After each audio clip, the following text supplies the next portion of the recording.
हरे विष्णु। जय श्री कृष्ण। गुणत्रय विभाग योग नामक 14वें अध्याय का महात्म्य।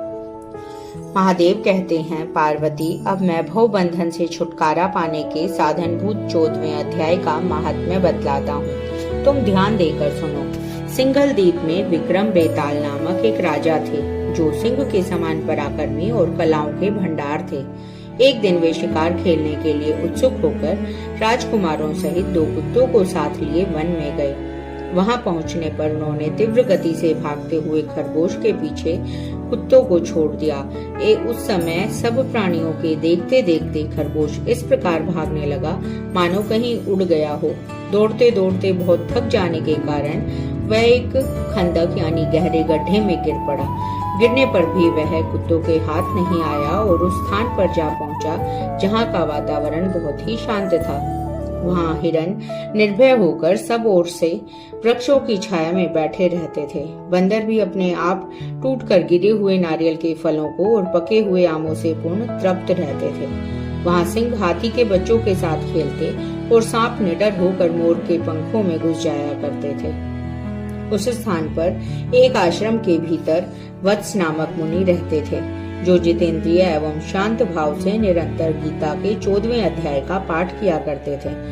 आश्रम के पास ही वत्स मुनि के किसी शिष्य ने अपना पैर धोया था। वे भी 14वें अध्याय का पाठ करने वाले थे। उसके जल से वहां की मिट्टी गीली हो गई थी। खरगोश का जीवन कुछ शेष था। वह हांफता हुआ आकर उस कीचड़ में गिर पड़ा। उसके स्पर्श मात्र से ही खरगोश दिव्य विमान पर बैठकर स्वर्गलोक को चला गया। फिर कुत्ते भी उसका पीछा करते हुए वहां पहुंचे।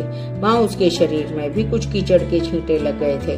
फिर भूख प्यास की पीड़ा से रहित होकर उनका रूप त्याग कर वह दिवांगना का रमणीय रूप धारण कर लिया और गंधर्वों से सुशोभित दिव्य विमान पर आरूढ़ हो वह भी स्वर्गलोक को चले गए। यह देख मुनि के मेधावी शिष्य स्कंधर हंसने लगे। उन दोनों के पूर्व जन्म के वैर का कारण सोचकर उन्हें बड़ा विस्मय हुआ था। उस समय राजा के नेत्र भी आश्चर्य से चकित हो उठे। उन्होंने बड़ी भक्ति के साथ प्रणाम करके पूछा, विप्रवर, नीच योनि में पड़े हुए दोनों प्राणी कुत्ता और खरगोश ज्ञानहीन होते हुए भी स्वर्ग में चले गए, इसका क्या कारण है? सो इसकी कथा कहिए। शिष्य ने कहा, भूपाल, इस वन में वत्स नामक ब्राह्मण रहते हैं, जो बड़े जितेंद्रिय और महात्मा हैं। गीता के 14वें अध्याय का सदा जप किया करते हैं। मैं उन्हीं का शिष्य हूँ। मैंने भी ब्रह्म विद्या में विशेषज्ञता प्राप्त की है। गुरुजी की ही भांति मैं 14वें अध्याय का प्रतिदिन जप करता हूँ।